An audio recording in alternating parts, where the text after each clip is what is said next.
Mahoro mwigisha, mwaraye impore. Genda umunyeshure wo mw'ishure ry'abarundi bose. Haraheze igihe kitari gito.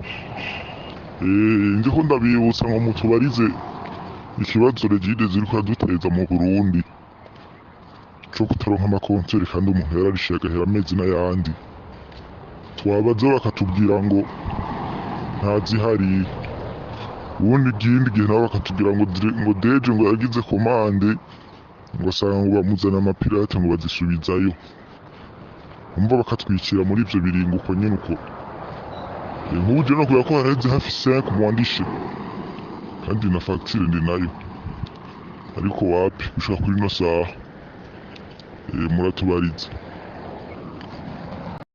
Ikibazo abanyeshuri batari bake barakunda kukimbaza, dusabe ko umuyobozi wa Regidezo yotanga umuco mu ntumbero yo kugira ngo abanyeshure bamenye ico gukora.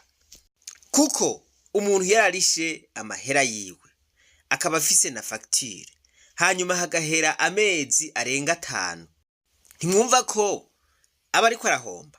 Ayo mahera yiwe kumbure yari kuyakoza ikindi kintu cari kumuzanira inyungu. Numva vyoba vyiza rero ko bobwiza abantu kuri bati ivyuma biriho canke nta biriho, be murabangira kugira ngo agafaranga kabo bapfume baragakoresha ibindi bibazanira inyungu muri uwo mwanya ivyo vyuma bitaraboneka. Mu gihe bibonetse bakababwira bati vya vyuma vyarabonetse, nimuze muri herero. Hapana kwicira abantu ku nzira. Ivyuma ntibabironke n'amahera yabo akaguma ataca ariko arakora. Turasavye rero ko uyu muyobozi wa Regidezo yotanga umuco ku bantu bose bagize amakomande y'amakonteri. Murakoze.